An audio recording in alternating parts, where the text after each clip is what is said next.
Seguimos los días sábado con nuestro estudio de la Biblia, en Romanos, capítulo por capítulo. Estamos viendo el estudio de la palabra. Vimos ayer el capítulo 12, pero así como lo hemos estado haciendo los días domingo, tomo un breve pasaje del capítulo para insistir en una de las verdades que estuvimos viendo el día anterior. Entonces, aquí realmente podemos ver en Romanos 12, si podemos pasar en sus Biblias, y dice Romanos capítulo 12, verso 1 y 2, es lo que vamos a leer. Dice: así que, hermanos, os ruego por las misericordias de Dios que presentéis vuestros cuerpos en sacrificio vivo, santo, agradable a Dios, que es vuestro culto racional. No os conforméis a este siglo, sino transformaos por medio de la renovación de vuestro entendimiento, para que comprobéis cuál sea la buena voluntad de Dios, agradable y perfecta. ¿Sí? Eh, si podemos ponernos de pie para hacer una oración. Padre, te damos gracias, Señor, en esta mañana porque nos permites venir aquí, Señor, ante ti para escuchar tu palabra, abrir la Biblia. Señor, es un privilegio poder estar estudiando tu palabra en esta mañana, Señor. Queremos que tú nos hables, nos dirijas, nos ayudes en toda la exposición de tu palabra para bendición de los oyentes, Señor. Gracias. En tu nombre te damos, Señor Jesús. Amén. Amén. Vamos a tomar asiento. Entonces, aquí realmente nos habla diversas verdades.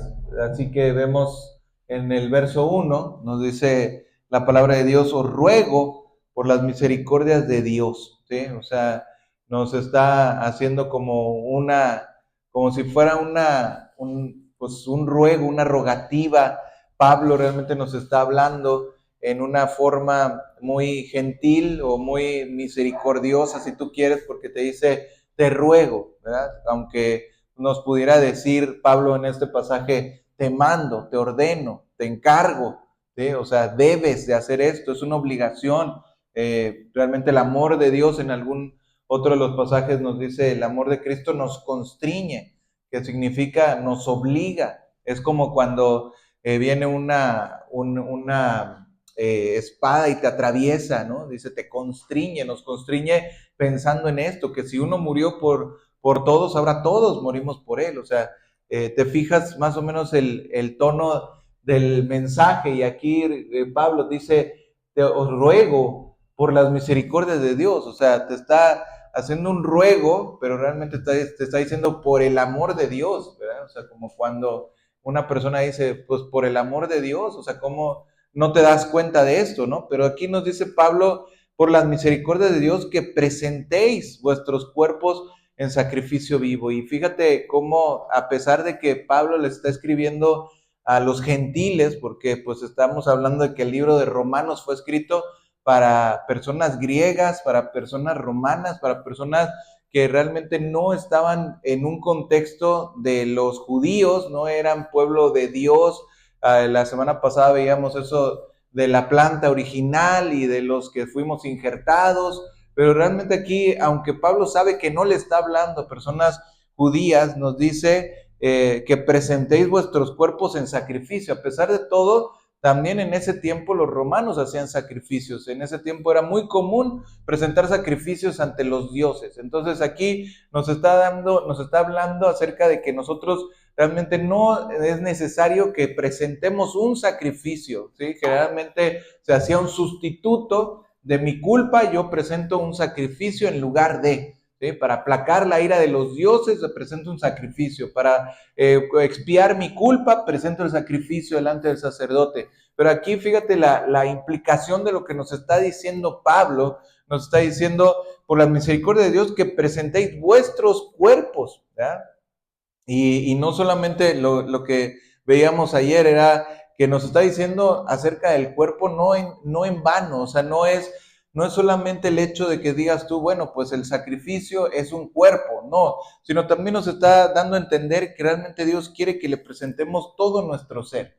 No solamente te está diciendo, presenta tu cabello, presenta tus manos, presenta tu cabeza, presenta tus piernas, sino te está diciendo, presenta tu mente, tu corazón, tu voluntad, tu alma, tu espíritu, todo eso, lo que contiene nuestro cuerpo. No solamente somos materia, sino también somos cuerpo, alma y espíritu, pero también nos está diciendo aquí, presentéis vuestros cuerpos en sacrificio vivo, ¿sí?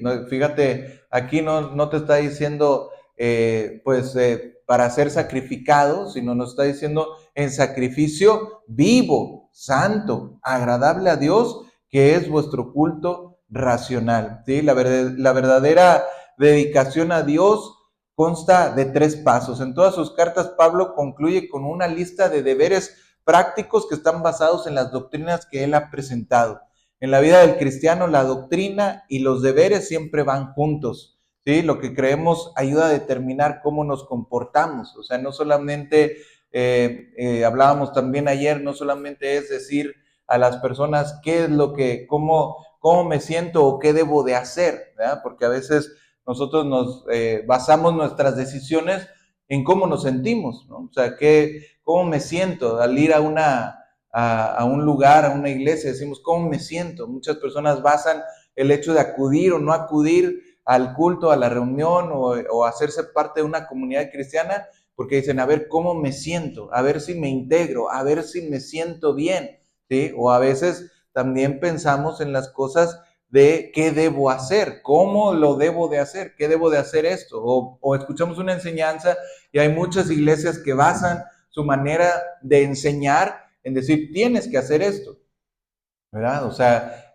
muchas iglesias dicen, bueno, es que tienes que predicar, o tienes que dar dinero, o tienes que acudir, tienes que asistir toda la semana, o tienes que orar tanto tiempo, o tienes que hacer esto. Entonces, la gente empieza a hacer cosas, o sea, exhortamos a que hagas, y de repente nos convertimos en una comunidad que hacemos mucho, pero a veces entendemos poco, ¿verdad? Entonces, aquí la palabra de Dios nos está dando la idea de que el aprendizaje en nuestra vida y mostrar en nuestro diario vivir que confiamos en la palabra de Dios. Es tan importante aprender de la palabra de Dios como practicarla. Pero para yo saber realmente cuál es la voluntad de Dios en mi vida, antes de entrar en cómo me siento y qué debo hacer, debo empezar a entender primero qué es lo que Dios quiere realmente para mí. La idea principal, si te das cuenta de todo el capítulo 12, son las relaciones. Si te das cuenta de estudiar un poquito el capítulo completo, nos habla acerca de cómo debemos relacionarnos entre cristianos,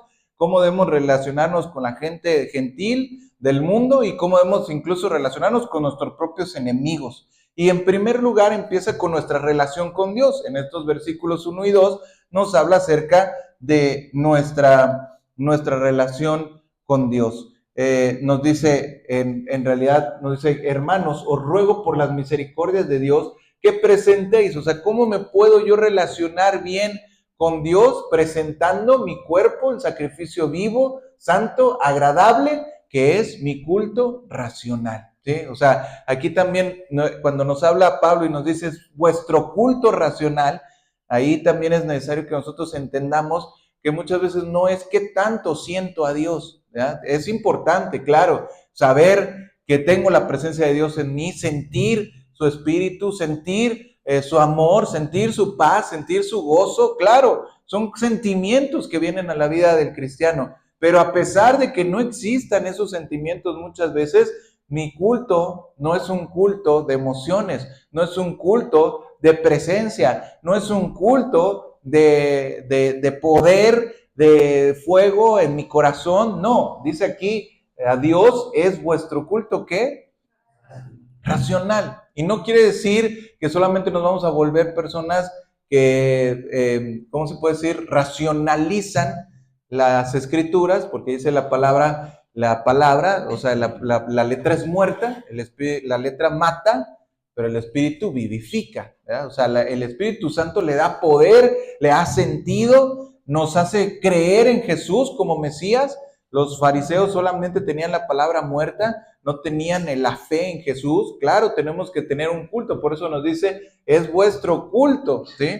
No es una racionalidad muerta, sino es vuestro culto. A Dios es vuestro culto racional, a quien le ofrecemos nuestro culto, nuestra vida, nuestro completo ser, ¿sí? Entonces, aquí en Romanos, no sé cuál es el siguiente versículo que tienes, Primera de Juan o no. No, si quieres regrésame al verso 2. Dice, no os conforméis a este siglo, ¿sí? Ahorita lo vamos a ver un poquito más, pero vamos entonces a ver que aquí en Romanos, en la carta de Romanos, hay 4 veces que se repite por tanto. No es, en nuestra traducción de Reina Valera, no dice propiamente las palabras por tanto, pero si vamos ahí, si tú tienes ahí Romanos, voltea a Romanos 3 verso 20, nos dice la palabra, ya que por las obras de la ley ningún ser humano será justificado delante de él, porque por medio de la ley es el conocimiento del pecado. Esto podríamos decir que es un por tanto de condenación, ¿sí? Por el conocimiento, nos dice, de la ley, por medio de la ley es el conocimiento del pecado. Cuando tenemos el conocimiento del pecado viene la condenación. Luego podríamos decir un por tanto de justificación. Capítulo 5, verso 1. Nos dice la palabra, justificados pues por la fe, ahora sí, por tanto, tenemos paz para con Dios por medio de nuestro Señor Jesucristo. Dice justificados, ¿cómo? Por la fe, ¿verdad? Entonces, por tanto, tenemos paz para con Dios por medio de nuestro Señor Jesucristo. Un por tanto de justificación. En el capítulo 8, verso 1, tenemos otro, es un por tanto, digamos, de garantía. Ahora pues, ninguna condenación hay, ¿para quién? Para los que están en Cristo Jesús, los que no andan conforme a la carne, sino conforme al Espíritu. Aquí nos dice, este es un por tanto de garantía. ¿Cuál es la garantía? ¿Cuál sería la garantía? Ninguna condenación, ¿verdad? O sea, la garantía es, no hay ninguna condenación para los que están en Cristo Jesús. ¿Por qué? Porque no andan conforme a la carne, sino conforme al Espíritu. Y finalmente, el cuarto, por tanto, sería el capítulo 12, en el verso 1, el que teníamos aquí. Dice, así que hermanos, os ruego por la misericordia de Dios, que presentéis vuestros cuerpos en sacrificio vivo, santo, agradable a Dios, que es vuestro culto racional. Aquí tendríamos que ponerle un por tanto de dedicación, ¿sí? Lo vimos entonces, primero el por tanto de condenación, todo el mundo es culpable ante Dios, luego el de justificación, la garantía y el por tanto de dedicación. Ya vimos que somos pecadores, que somos culpables, vimos que la fe nos justifica por Jesús, vimos la garantía, ninguna condenación hay, Dios nos da la garantía de que no seremos condenados, ¿sí?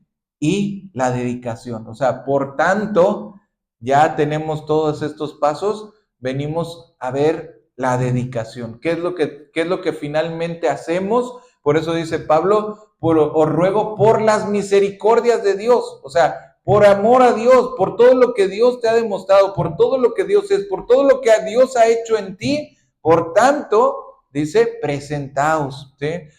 Presentaos vuestros cuerpos en sacrificio vivo, santo, agradable a Dios, que es vuestro culto racional. ¿Cuál es la verdadera dedicación? Como Pablo describe aquí, la dedicación cristiana involucra 3 pasos, ¿sí? Te voy a dar 3 pasos sencillos para poder decir que nosotros nos podemos dedicar o nos estamos dedicando a Dios. Verso 1, entonces nos dice, antes de creer en Cristo, usamos nuestro cuerpo para cometer toda clase de pecado, pero ahora le pertenecemos a Dios, debemos usar nuestro cuerpo para la gloria de Él. El cuerpo del creyente es el templo del Espíritu Santo. Ahora sí, Primera de Corintios, capítulo 6, en el verso 19 y 20, dice la palabra, ¿ignoráis que vuestro cuerpo es el templo del Espíritu Santo, el cual está en vosotros, el cual tenéis de Dios, y que no sois vuestros, verso 20, porque habéis sido comprados por precio. Glorificad pues a Dios en vuestro cuerpo y en vuestro espíritu, los cuales son de Dios. ¿Sí? Aquí nos lo pone bien clarito el apóstol. También nos dice, glorificad pues a Dios en vuestro cuerpo y en vuestro espíritu. ¿Sí? En Romanos lo entendemos, el hecho de que nos dice que presentemos como sacrificio vivo, santo y agradable a Dios nuestro cuerpo. Entendemos que nos está diciendo integralmente todo lo que somos, porque no somos un cuerpo muerto. Pero aquí inclusive Pablo se dedica no solamente a decir el cuerpo, sino dice, glorificad pues a Dios en vuestro cuerpo y en vuestro espíritu, los cuales son de Dios. Y dice, ¿por qué? Porque habéis sido comprados por precio. O sea, nos habla acerca de que Dios en la cruz no solamente compró nuestro espíritu, no solamente compró nuestra alma, no solamente compró lo que eres por la eternidad para salvarte, sino también te compró desde esta tierra los propios huesos, tu carne, tu cabello, tu ser completamente, Él lo compró. Y tan comprometido está contigo que Él también se compromete a resucitarte en el día postrero con todo el cuerpo, ¿sí? O sea, los cuerpos, por eso siempre hablamos de que o por ejemplo a los cementerios les han llamado campo santo. ¿Por qué son un campo santo? Porque es un lugar donde se respeta mucho los restos humanos, porque precisamente tienen una dignidad, ¿sí? O sea, por eso muchas personas piensan también y se hace una discusión muy grande acerca de que si se deben de quemar o no se deben de incinerar los restos humanos, ¿no? Porque dicen, bueno, pues que entonces Dios cuando venga y resucites, ¿cómo vas a resucitar?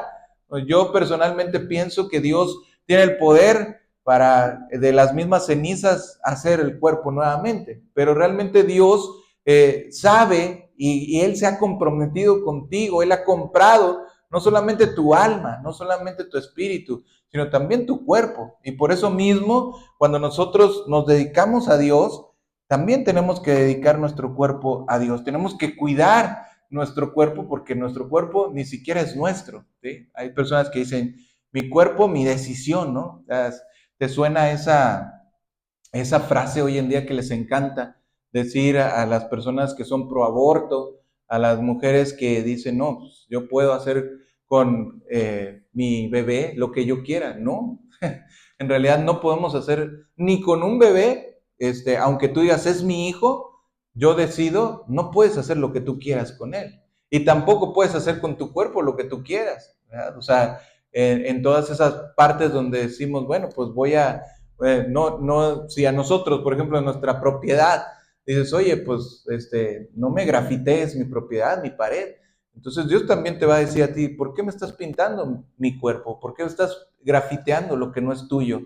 ¿Verdad? O sea, cuando nosotros hacemos modificaciones, tratamientos, bueno, claro, si es en pro del bienestar, de que tú entiendas, bueno, es para algo bien, tú eres un administrador de Dios. Hemos visto la parábola, ¿no? De los talentos, la parábola donde Dios les da, te entrego esto en tu mano, multiplícalo. Cuando yo llegue al cielo, espero poderle decir a Dios, Señor, el cuerpo que tú me diste, el ser que tú me diste, la inteligencia que tú me diste, la utilicé para tu reino, para tu obra, para hacer el bien, ¿sí?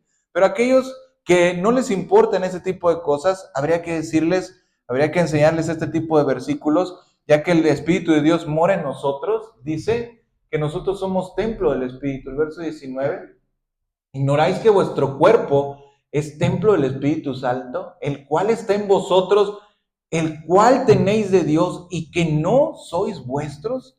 Eso son palabras tremendas, ¿no? Cuando nosotros tendríamos que entender que ya ni siquiera nosotros mismos podemos argumentar, es mi vida, la vida es una y la vivo como yo quiera.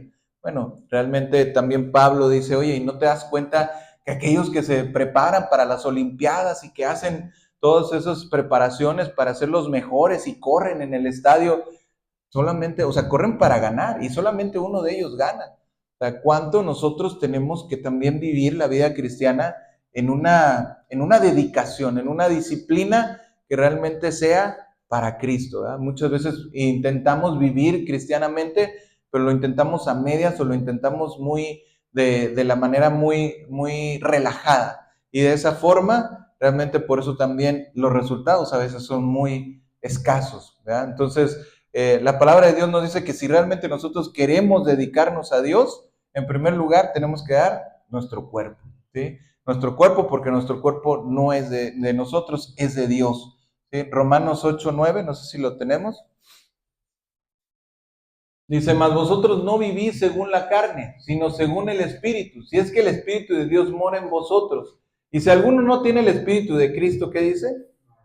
No es de él, ¿sí? Mas vosotros no vivís según la carne, sino según el Espíritu, ¿sí? Entonces, aquí tenemos que entender que el Espíritu de Dios mora en nosotros y por eso precisamente ya no tenemos que estar en función de lo que la carne pide, en función de lo que son los, digamos, los deseos de la carne, lo que el mundo, por eso nos dice precisamente Romanos 12, dice, no os conforméis a este siglo, sino transformaos por medio de la renovación de vuestro entendimiento, ¿sí? Así como Cristo tuvo que llevar sobre sí mismo un cuerpo para cumplir la voluntad de su Padre sobre la tierra, así debemos ceder nuestros cuerpos para que Dios pueda continuar su obra a través de nosotros. Tenemos por ahí Filipenses. Filipenses 1, 20, 21 dice, conforme a mi anhelo y esperanza de que nada seré avergonzado, antes bien, con toda confianza, como siempre, ahora también será magnificado Cristo en mi cuerpo, o por vida o por muerte. Verso 21.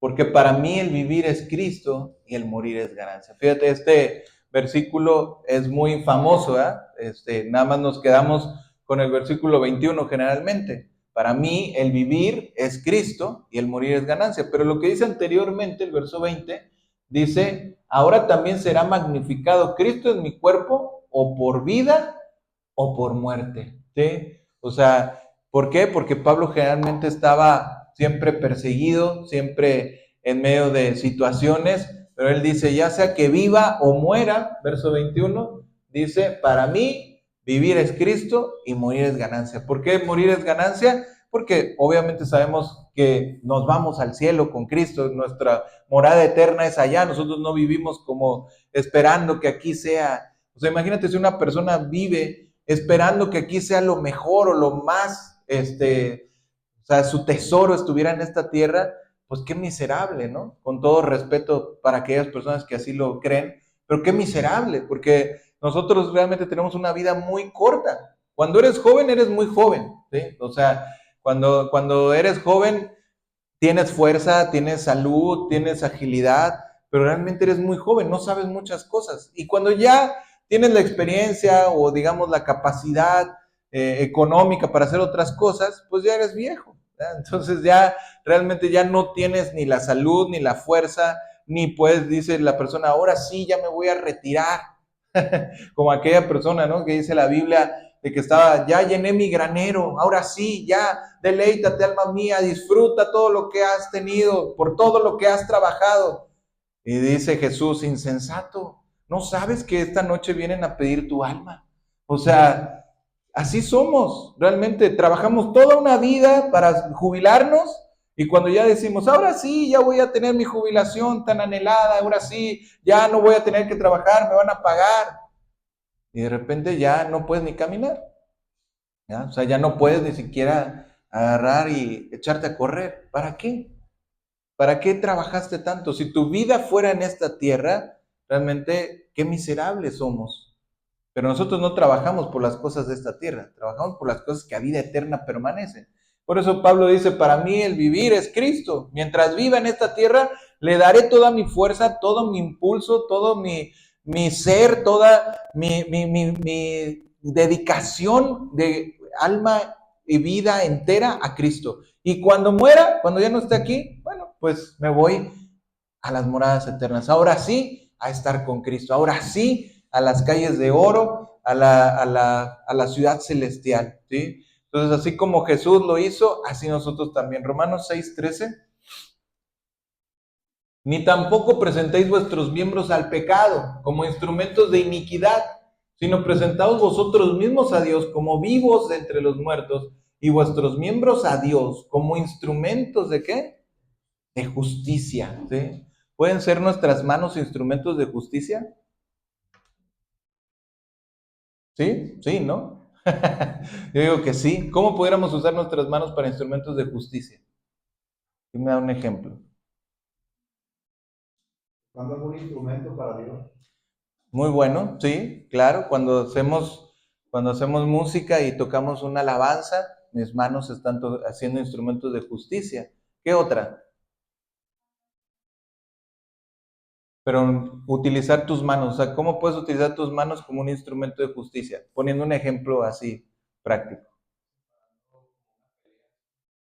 ¿Cómo? Como separando así una pelea. Ah, ok, o sea, o sea, en lugar de animar a la gente a que se pelee, ¿sabes qué? Calma, ¿verdad? O sea, muy bien, buena idea, ya me gustó. A ver, ¿qué otra idea tienen? Yo tenía una idea, pero, ajá. Muy bien, sí, claro, imponer manos para orar por una persona y que sane o bendecirla simplemente. Dice Dios que nosotros tengamos cuidado quién nos impone manos, ¿no? Pero si yo realmente conozco a esa persona y me está imponiendo las manos para bendición, pues es una gran bendición. Mis manos son instrumento de justicia, claro que sí. ¿Qué otra? ¿Alguna alabanza, alguna meditación de Dios? Levantar las manos, claro, en adoración a Cristo. Cuando uno levanta las manos, te rindes ante Dios, ¿verdad? Es como decir, Señor, aquí estoy, heme aquí, yo soy tuyo, ¿verdad? Entonces, eso de levantar las manos es algo muy significativo. Muy bien, yo pensaba en mi ejemplo decir, que cuando entregas un panfleto, ¿verdad? De predicación a una persona, le invitas a la iglesia, tus manos están siendo un instrumento para la justicia de Dios.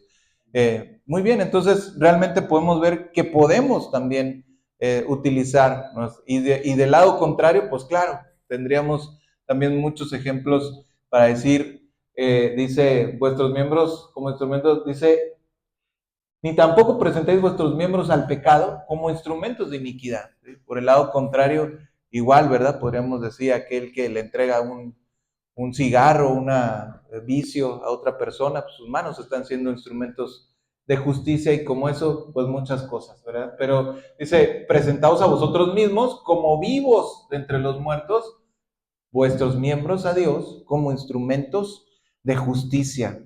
¿Sí? El Espíritu Santo nos use en el trabajo de Dios. Los sacrificios del Antiguo Testamento estaban sacrificios muertos, pero ahora nosotros estamos como sacrificios vivos para Dios. Si pudiéramos nosotros poner sacrificios vivos para Dios, no sé si alguien pudiera decir alguno, yo tengo dos aquí. ¿A alguien se le ocurre alguna persona que haya sido un sacrificio vivo para Dios en la Biblia?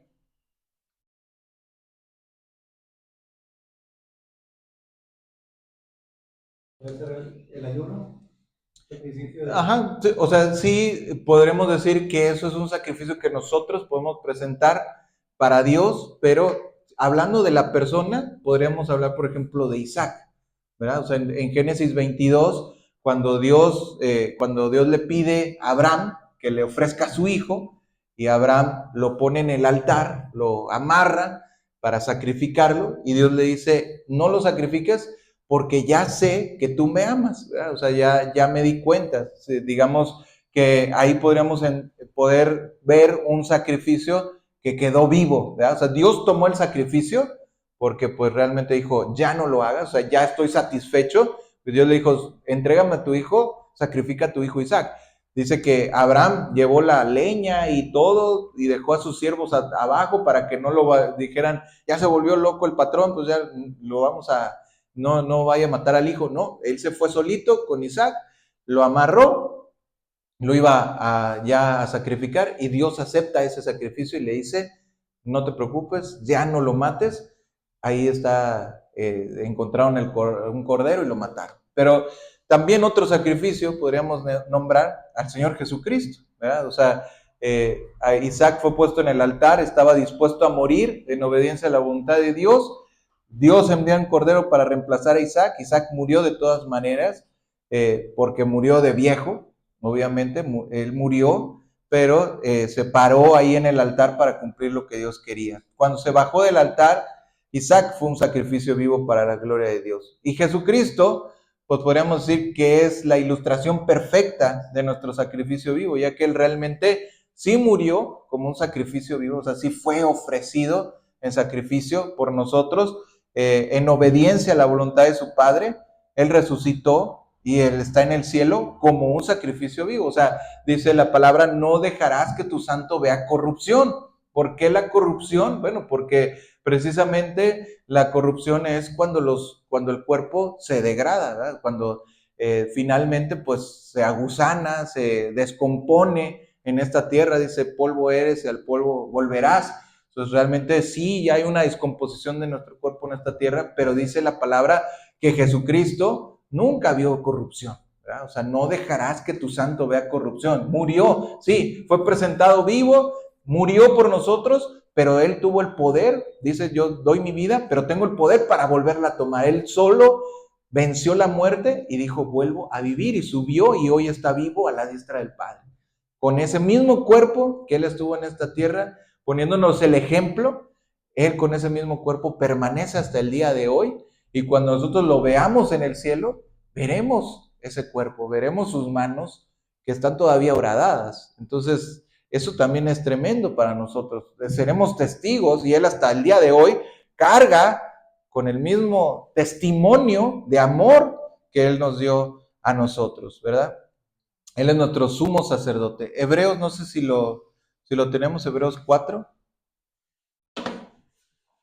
Dice, por tanto, teniendo un gran sumo sacerdote que traspasó los cielos, Jesús, el Hijo de Dios, retengamos nuestra profesión. ¿Qué significa retener nuestra profesión? Bueno, pues que sigamos en el camino de Cristo, que sigamos con esa mente de ser consagrados al camino de Dios. Verso 15. Porque no tenemos un sumo sacerdote que no pueda compadecerse de nuestras debilidades, sino uno que fue tentado en todo según nuestra semejanza, pero que sin pecado. Verso 16. Acerquémonos pues confiadamente al trono de la gracia para alcanzar misericordia y hallar gracia para el oportuno socorro. ¿Sí? Nos dice aquí, acerquémonos pues confiadamente ante el trono de la gracia. ¿Sí? En este versículo, el verbo presentar, en este versículo, presentar una sola vez para siempre, indica un compromiso definitivo del cuerpo de Dios, así como el novio y la novia en su día de boda se comprometen uno al otro, así este compromiso de presentarse una sola vez y para siempre determina lo que cada uno tiene que hacer con sus cuerpos. Pablo nos da dos razones para este compromiso. Es la respuesta de lo que Dios ha hecho por nosotros, ¿sí? O sea, cuando nos dice en el capítulo 12, dice, os ruego por las misericordias de Dios, o sea, esta es la respuesta que nosotros le tenemos que dar a Dios por todas las misericordias que ha hecho con nosotros. Y este compromiso es nuestro culto racional o nuestra alabanza espiritual. Significa que cada día es una experiencia de alabanza, ceder nuestro cuerpo a Dios. O sea, yo glorifico a Dios con mi cuerpo. Yo glorifico a Dios con mi ser. Yo glorifico a Dios con mi testimonio de vida que llevo para Él. Dar a Dios, ese sería en primer lugar el primer punto que vimos, dar a Dios nuestro ¿qué? No, dijimos que consiste en tres cosas, dedicarse a Dios. Primeramente, dar ¿qué? Nuestro cuerpo, ¿verdad? Nuestro cuerpo material. Número dos sería nuestra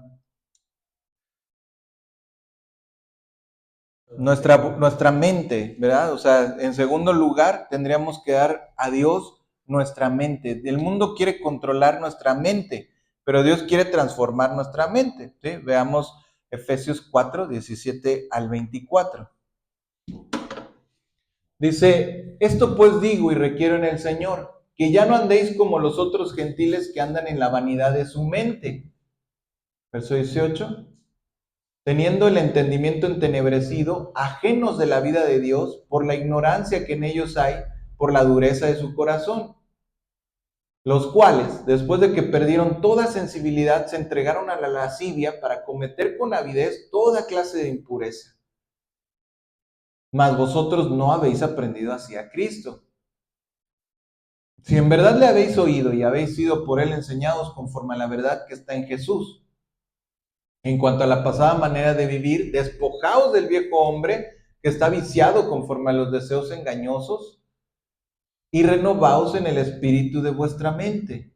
Verso 24 dice, y vestíos del nuevo hombre creado según Dios en la justicia y santidad de la verdad. Dice esta palabra transformar.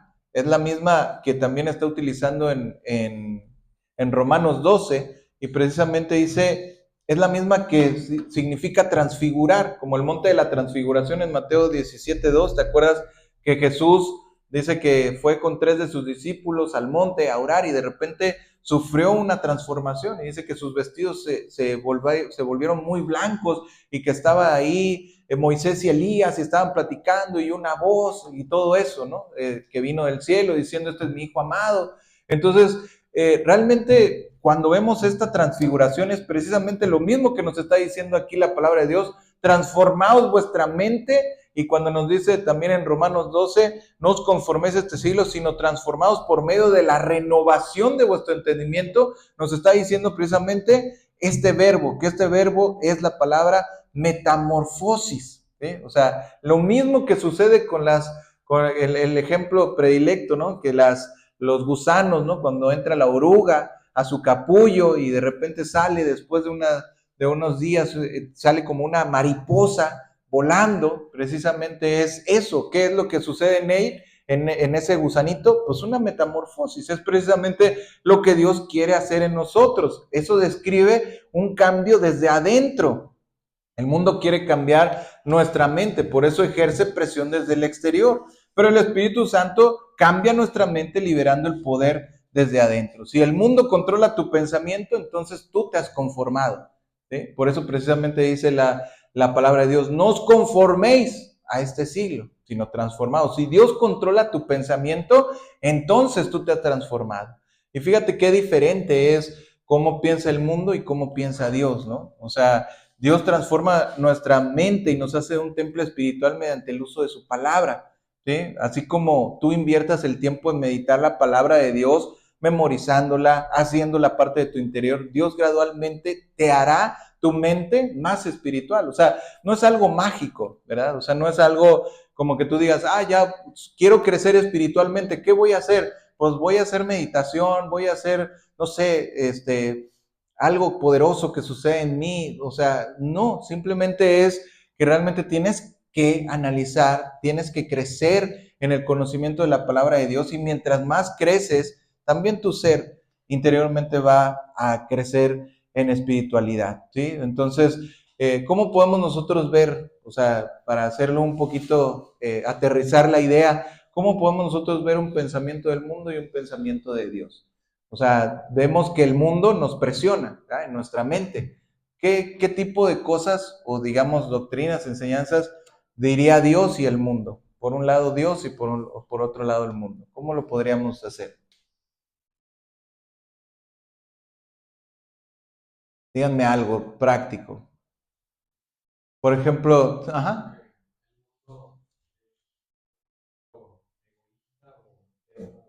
Uh-huh.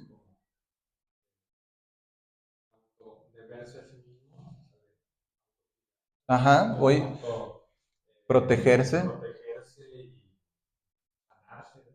Uh-huh. Exactamente. Entonces, por ejemplo, si nosotros hoy en día decimos, porque hay mucho, o sea, el mundo hoy en día habla mucho acerca del autocuidado, ¿no? O sea, está de moda toda esa parte del cuidado, la belleza, no sé, es diferentes tipos de situaciones, ¿no? Que te dicen, bueno, pues, no sé, a ver, digamos que para que duermas, no sé, finalmente hagas una aplicación que te va a hacer que tú puedas controlar tu tiempo de sueño, etcétera. Y de repente te pueden ir metiendo como ciertas cuestiones ahí de que te tienes que cuidar, ahora tienes que hacer esto y tienes que moldear de esta manera tu forma de llevar la vida, pero de repente a lo mejor tú dices, bueno, pero quiero ir a visitar a una persona o quiero hacer algo para Dios, etcétera, pues de repente a lo mejor eso va a ir en contra de las cosas que el mundo te está poniendo a hacer, ¿verdad? O sea, de repente puede ser como decir, bueno, pues no puedes comer esto, pero también si Dios dice, oye, pero ve y comparte tu pan con otra persona, y de repente te dices, bueno, pues entonces no puedo violar mi dieta porque mi dieta me dice que tengo que comer tantas cosas y solamente esto porque eso es lo que me hace sentir bien. Pero si Dios te dice, oye, ve y comparte tu pan o donde vayas y entrares y lo que te ofrecieren, tómalo porque pues tu paz descanse sobre esa persona. Y tú vas a decir, no, no puedo porque pues ya se sale de mi horario, estoy haciendo mi ayuno intermitente y ahorita pues no puedo comer. Entonces, ¿sí me entiendes cómo ciertas cosas van a contrarrestar? Sí. Pudiera ser también lo que últimamente practican mucho, que es la manifestación. Ah, sí, Haciéndote pensar también. que tú eres el todopoderoso porque tú puedes manifestar a Dios, porque te hacen creer que tú lo puedes manifestar y llegar a tenerlo por tus propias fuerzas. Claro. Sí, muchas veces es eso también, ¿no? O sea, la cuestión de que pues yo manifiesto que me voy a ir de viaje, yo manifiesto que voy a ganar tanto de salario al mes, yo manifiesto que voy a tener una casa, cuando pues realmente Dios te dice, pues no se trata de manifestar, sino se trata pues de que lo que Dios tenga en su voluntad para mi vida, ¿no? O sea, y pedir en oración que vengan las cosas que Dios quiere de mí, ¿verdad? Conforme a su voluntad, hágase tu voluntad en los cielos, en la tierra como en el cielo, ¿verdad? Entonces, es como esa parte donde nosotros tenemos que tener bien en claro cuál es la voluntad de Dios, porque se oye muy bonito, ¿no? Cuando te dicen manifiesta, y tú dices, ah, sí, yo manifiesto. Y realmente no te estás dando cuenta que estás negando la parte de Dios, ¿no? O en las relaciones también de amorosas, ¿no? Cuando realmente la vida, la familia, hoy en día también se ve de una manera muy distinta, ¿no? Y te dice el mundo, amor es amor, ¿no? Entonces, si te amas con una persona de tu mismo género o de tu mismo sexo, pues no tiene nada de malo porque amor es amor. Entonces el amor es bueno porque si tú lo sientes así, pues así lo tienes que dejar fluir. Cuando realmente Dios dice, no, o sea, pues la vida tiene que ser, sí existe el amor fraternal, pero el amor de pareja pues está limitado a un hombre, a una mujer, y cuando ellos realmente se unan, pues se tienen que unir en matrimonio y están hechos para servir a Dios en un fin común y para realmente tener esa vida que hace una familia, ¿no? Entonces, son cosas que realmente podemos nosotros ir viendo por diferentes áreas, también en el trabajo, como hemos visto, en la salud, en la pareja, en el económico. Y realmente todas las cosas que dice el mundo van a estar encontradas con lo que dice Dios. Pero realmente nosotros tenemos que transformar nuestra mente y entregar nuestra mente a Dios, ¿sí? Para que realmente Dios pueda controlar nuestro ser. Y finalmente, el número 3 sería dar nuestra voluntad, ¿sí? Nuestra voluntad, no sé, el siguiente versículo que tienes ahí,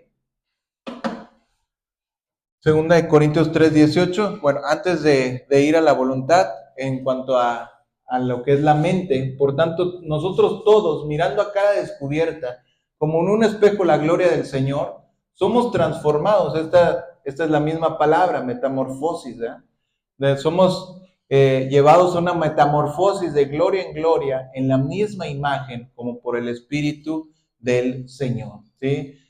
Nos dice, no, ahí nos dice aquí, mirando a cara descubierta. ¿Cómo miramos a cara descubierta a Dios? Pues nos está diciendo que nosotros también, cambiando nuestra mente y en la oración, podemos estar cerca de Dios. Ahora sí, el siguiente versículo es Romanos 12:2. No os conforméis a este siglo, sino transformaos por medio de la renovación de vuestro entendimiento. O sea, transformar, hacer una metamorfosis en nuestra mente para que comprobéis cuál sea la buena voluntad de Dios, agradable y perfecta. En tercer lugar, sería, ya dimos nuestro cuerpo, dimos nuestra mente. Nuestra mente controla nuestro cuerpo y nuestra voluntad controla nuestra mente. Entonces, es como ir de atrás para adelante, ¿verdad? O sea, nuestro cuerpo, nuestra mente y nuestra voluntad, ¿sí? La fuerza de voluntad. Muchas veces la gente fracasa al controlar su voluntad, pero realmente la palabra nos dice, por ejemplo, Pablo, en Romanos 7, fracasó cuando nos dice que miserable de mí, ¿no? ¿Quién me librará de este cuerpo de muerte? Porque no tenía el poder para cambiar sus acciones. Cuando nosotros cedemos nuestra voluntad a Dios, su poder puede tomar el control y darnos esa fuerza de voluntad que necesitamos para ser cristianos victoriosos. Rendimos nuestra voluntad a Dios, podemos decir que la voluntad, o sea, para concretar un poquito este último punto, cuando nosotros tenemos voluntad de hacer algo, ¿qué significa esa voluntad? O sea, ¿cómo podemos definir la voluntad de hacer algo? O sea, ya vimos la mente, ¿verdad? Lo que es un entendimiento, ya vimos lo que es el cuerpo, pero ahora la voluntad, ¿cómo sería? ¿Cómo puedes decir tú que tienes voluntad de hacer algo? ¿Mande? Ajá, pues la intención, las ganas, la disposición, el hecho de, o sea, como decidir, una decisión de hacer acciones concretas para lograr algo, ¿sí? O sea, por ejemplo, si yo digo, oye, tengo la voluntad de que este local sea de color blanco, ¿cómo se manifestaría esa voluntad? Una cosa es que yo lo diga, no, quiero que este local tenga paredes blancas. Yo se los puedo decir a ustedes y se los puedo repetir cada domingo que vengamos. Qué bonito se vería de blanco, qué padre se vería de blanco. Estaría muy bien si estuviera de blanco. Se los puedo dejar en la mente todos los domingos. Pero ¿cómo se vería si realmente tengo una voluntad de hacer eso? Llevarlo a la acción, ¿verdad? O sea, por eso decimos que la mente controla el cuerpo. O sea, si yo a mi mente le digo, oye, pues mueve el brazo, pues el brazo se empieza a mover. Y la voluntad controla mi mente. ¿Sí te das cuenta? O sea, cuando yo tengo una voluntad de hacer algo, eso lo voy a traer en el pensamiento. Les dije que lo tenía que pintar blanco. Me voy a estar acordando en la tarde. ¿Dónde consigo pintura blanca? ¿Y cuánta pintura se necesitaría? ¿Y cómo le tengo que medir los cestos? ¿Y cuántas brochas tengo que hacer? ¿Cuánto tiempo va a llevar en secar? ¿Sí me entiendes? ¿Por qué mi mente está pensando tanto en eso? Porque tengo la voluntad de hacerlo. ¿Sí? O sea, porque realmente ya le puse la intención de hacer algo. Por eso, cuando nosotros cedemos nuestra voluntad a Dios, si yo cedo mi voluntad a Dios, entonces realmente Dios puede tomar el control y darme esa fuerza de voluntad para que yo pueda ser un cristiano victorioso. Si rindo mi voluntad a través, ¿cómo podemos rendir nuestra voluntad a Dios? O sea, ¿qué nos ayuda? ¿Hay algo que me va a ayudar a rendir esa voluntad mía que yo tengo a Dios? Porque a veces somos muy caranchos, ¿verdad? A veces somos como esas ovejas, medios cabritos que están medio rebeldes y a veces nuestra voluntad no es la voluntad de Dios. ¿Qué herramienta puedo tomar yo para que Dios me ayude a rendirme mi voluntad ante Él? ¿Qué podríamos, o sea, cuál sería nuestra ayuda en esta parte?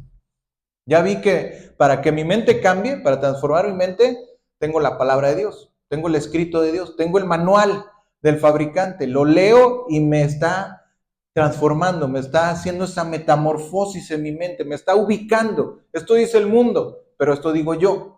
O sea, esto dice la inteligencia artificial, pero esto digo yo. Esto dice el gobierno, pero esto digo yo. Esto dice el life coach, pero esto digo yo.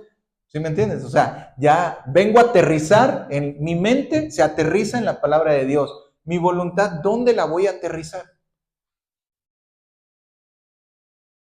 En las acciones, ¿no? En lo que hagas a través de la palabra. Es la herramienta principal de la palabra, obviamente, pues, llevándola a cabo, transformándola en algo, ¿no? En algo que aproveche para alguien, para el prójimo. Puede ser que, por ejemplo, tú entregas tu cuerpo, Ujú. y una vez que tú entregas tu cuerpo, Dios cambia tu entendimiento, va Ujú. aplicando tu cuerpo, que es el templo, para que habite el Espíritu Santo y el Espíritu Santo te guíe, y puedas hacer la voluntad de Dios ya con esa guía que es el Espíritu Santo y la palabra. Yo creo que a mi entendimiento es como a lo mejor pudiera hacer que funcione, que tú primero hagas ese sacrificio de entrego mi cuerpo para que entre Dios y cambie mi entendimiento y que ya no sea lo que yo piense, sino lo que es la voluntad de Dios. Ya con tu cuerpo limpio, el templo limpio, habita el Espíritu Santo y empiezas a hacer la voluntad de Dios en lugar de lo que tú tenías planeado hacer. Entonces ya la palabra es como la guía, el manual de lo que tienes. Claro. ¿Y cómo me entrego a Dios? O sea, ¿cómo hago esa entrega? O sea, ¿dónde puedo yo recibir ese Espíritu Santo? ¿A través de qué? De la oración. De la oración, ¿sí? O sea, ahí es algo muy importante, ¿no? O sea, rendimos nuestra voluntad a Dios a través de una oración disciplinada. O sea, yo sé que hay un primer momento, ¿no? Cuando nos rendimos a Dios, caemos de rodillas, rendimos nuestro ser, pero también es algo que debe de existir constantemente, ¿no? O sea, para ir a ese lugar donde Jesús fue y dijo, no se haga mi voluntad, o sea, porque el mismo Jesús también pasó por esas mismas situaciones que nosotros. Dice, no tenemos un sumo sacerdote que no nos comprenda, sino tenemos un sumo sacerdote que vivió también esas mismas situaciones que nosotros. También Jesús dijo, no quiero, pase de mí esta copa. Ese pasaje a mí, en lo personal, siempre me quiebra, me hace un boom, ¿sí? Porque digo, ¿cómo es posible que el mismo Jesús, mismo Dios, que Él es santo, o sea, que Él todo lo puede, que Él simplemente pudo haber dicho, soy perfecto, lo hago así, conforme a lo que debe de ser, pero no, dice que Él mismo manifestó a Dios esa confianza de decir, no quiero ir, ¿sí? O sea, no, pase de mí esta copa, Padre, pero hágase tu voluntad y no la mía, ¿verdad? O sea, ahí él se rindió, ahí rindió su voluntad. En la oración encontró esa victoria para decir, hágase tu voluntad, no la mía. O sea, no se haga lo que yo quiero, sino lo que tú quieras. Pero si es posible, páseme esta copa. O sea, yo de mí no quiero ir.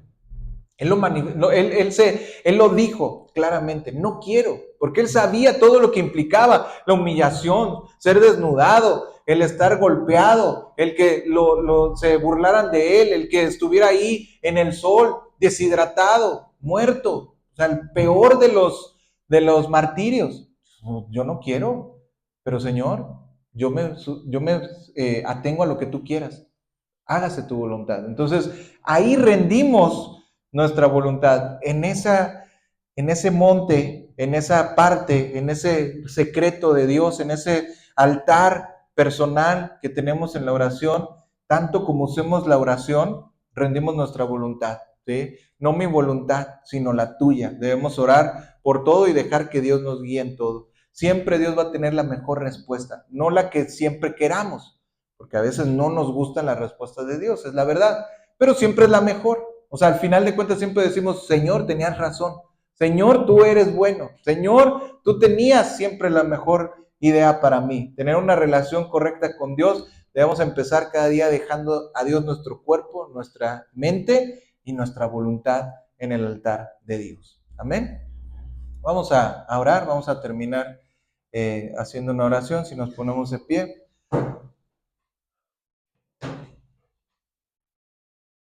Padre, te damos gracias, Señor. Gracias por este día, por tu preciosa palabra que nos alumbra, nos hace ver nuevamente esa voluntad divina, preciosa, que nos alumbra, que realmente queremos ser esas personas que rindan su mente, su cuerpo, su espíritu, su voluntad ante ti, Señor, para agradarte, para poder servirte, para poder llevar esa buena relación entre todas las personas de este mundo y también contigo, Padre. Gracias por tu amor, por tu voluntad de hacernos entender en esta mañana. Gracias en el nombre poderoso de Jesús. Amén y amén.